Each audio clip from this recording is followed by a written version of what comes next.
वेद या ब्राह्मण के विरोधी नहीं थे भगवान बुद्ध। सूचना सिर्फ मान्यताओं और जानकारियों पर आधारित है। यहाँ ये बताना जरूरी है कि यह मेरा वीडियो किसी भी तरह की मान्यता, जानकारी की पुष्टि नहीं करता है। किसी भी जानकारी या मान्यता को अमल में लाने से पहले संबंधित विशेषज्ञ से सलाह ले। भगवान बुद्ध एक विख्यात महापुरुष थे। वे वेद, आर्य अथवा ब्राह्मण आदि के विरोधी नहीं बल्कि उनका अति सम्मान करने वाले थे। वे इनके नाम पर हो रहे पापों से घृणा अवश्य करते थे, परंतु इनके यथार्थ स्वरूप का कुछ कुछ भान उनके हृदय में भी था।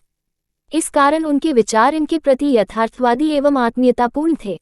उनके 4 सत्यों का नाम ही आर्य सत्य था। देखिए धम्मपद प्र 70 पर लिखा है, एक विशेषतो न्यत्वा अपमादम ही पंडिता अपमादे पमोदंती अर्यान गोचरे रता। 9.2 अर्थात यह अच्छी तरह जानकर अप्रमाद के विशेषज्ञ आर्यों के आचार में रत रहते हुए अप्रमाद में ही प्रमोद पाते हैं। सुतनिपात 292 में लिखा, विद्वच वेदे ही समेच धम्म न उच्चावचम गच्छति भूपरिपन्ये।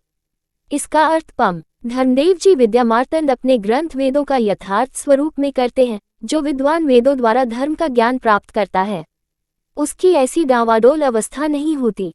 वेदज्ञ ब्राह्मण की प्रशंसा में बुद्ध कहते हैं, यम ब्राह्मण वेदु आविज्ञा अकिचा कामभवे असत्यम अधा हिस्सो ओग में अतारी तेनोच पार अखिलो अकंखों। इसका अर्थ वेदों का यथार्थ स्वरूप ग्रंथ में पम धर्मदेव जी विद्यामार्तन करते हैं। जिसने उस वेदज्ञ ब्राह्मण को जान लिया, जिसके पास कुछ धन नहीं और जो सांसारिक कामनाओं में आसक्त नहीं, वह आकांक्षा रहित सचमुच इस संसार सागर से तर जाता है। 1 धम्पीति सुख सेति विप्पसनेन चेतसा अर्यप्पवेदिते धम्मे सदा रमति पंडितो। धम्मपद प्र 114-15 अर्थात धर्म में आनंद मानने वाला पुरुष अत्यंत प्रसन्नचित्त से सुखपूर्वक सोता है। पंडित जन सदा आर्योपदिष्ट धर्म में रत रहते हैं। 2 न ब्राह्मणस्य पहरय नास मुंचेत ब्राह्मणो धी ब्राह्मणस हंतार ततो धी यस मुंचति। धम्मपद प्र 136-37 अर्थात ब्राह्मण पर प्रहार नहीं करना चाहिए और ब्राह्मण को उस प्रहारकर्ता पर कोप नहीं करना चाहिए। ब्राह्मण पर प्रहार करने वाले को धिक्कार है।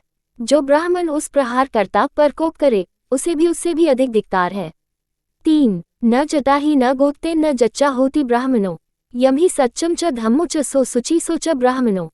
धम्मपद प्र 140-141 अर्थात न जन्म के कारण, न गोत्र के कारण, न जटा धारण के कारण ही कोई ब्राह्मण होता है। जिसमें सत्य है, जिसमें धर्म है, वही पवित्र है और वही ब्राह्मण है। 4 योग पुण्यम च पापं च उभो संगोपच्चगा अशोकम विरजम शुद्धम तमह ब्रूमि ब्राह्मण। धम्मपद प्र 144-145 अर्थात जो इस जन्म में ही पाप और पुण्य तथा उनकी आसक्ति को पार कर गया, उस विच्छोक, विगत्रज और शुद्ध पुरुष को मैं ब्राह्मण कहता हूँ। 5 वारी पोखर पक्ते व आरगे रिव सास्पो यो न लिम्पति कामजू तमह ब्रूमि ब्राह्मण। धम्मपद प्र 146-147 अर्थात कमलपत्र पर जल और सुई की नोक पर सरसों की भांति जो भोगों में लिप्त नहीं होता, उसे मैं ब्राह्मण कहता हूँ। इन सब पर विचार करने से स्पष्ट होता है कि भगवान बुद्ध वेद, आर्य, ब्राह्मण सभी के प्रति अति श्रद्धा का भाव रखते थे। वे जन्म जाति व्यवस्था के विरोधी थे, परंतु कर्मणा वर्ण व्यवस्था के प्रबल समर्थक थे। तब प्रश्न उठता है कि बौद्ध मत वेद व ब्राह्मण विरोधी कैसे बन गया। इस विषय में हमारा मत है कि यद्यपि वे वेदादि शास्त्र पढ़े थे, परंतु वे वेद के विशेष विद्वान नहीं थे। उन दिनों वेद के नाम पर कथित जन्ना ब्राह्मण, जो भगवान मनु के अनुसार अनार्य व दस्यु बन चुके थे, मांसाहार, पशुबलि आदि पापों को विस्तार दे रहे थे। गौतम बुद्ध, महर्षि दयानंद जी सरस्वती की भांति उन नकली ब्राह्मणों व कथित वेदज्ञों से शास्त्रार्थ नहीं कर सकते थे, इस कारण मौन हो जाते थे। उनकी मृत्यु के पश्चात उनके शिष्यों ने अपने गुरु की वेद के संबंध में विशेष रुचि न देखने से उन्हें वेद विरोधी तथा वेद के नाम पर दुष्टता करने वालों को ही वेदज्ञ ब्राह्मण समझकर वेद व ब्राह्मण आदि के विरुद्ध भारी अभियान चलाया। उन बौद्धों व जैनों ने क्यों बुद्ध के विचारों, जो सुपानिपात व धम्मपद में थे, को ध्यान से नहीं पढ़ा, अथवा वे भी नकली ब्राह्मणों की करतूतों से ग्रस्त होकर सिर दर्द दूर करने हेतु सिर कटाने को ही अपना उद्देश्य समझ बैठे। फिर ईश्वर, वेद आदि से भी दूर होकर अनीश्वरवाद की छाया में पलता बढ़ता बौद्ध मत मध्यमांसादि को अपनाने की ओर पूर्ण प्रवृत्त हुआ है। इस प्रकार संसार के बौद्ध ही अपने आराध्य भगवान बुद्ध की हत्या कर रहे हैं तथा इस देश के कुछ विघटनकारी संगठन विदेशी षड्यंत्रों में फंसकर भारत के कथित दलित ही नहीं अपितु कथित पिछड़ा वर्ग को भी आर्य, वेद, ब्राह्मण, क्षत्रिय, वैश्य आदि के विरुद्ध भड़काकर उन्हें बौद्ध मत अपनाने की प्रेरणा देकर देश में गृहयुद्ध के बीज बो रहे हैं।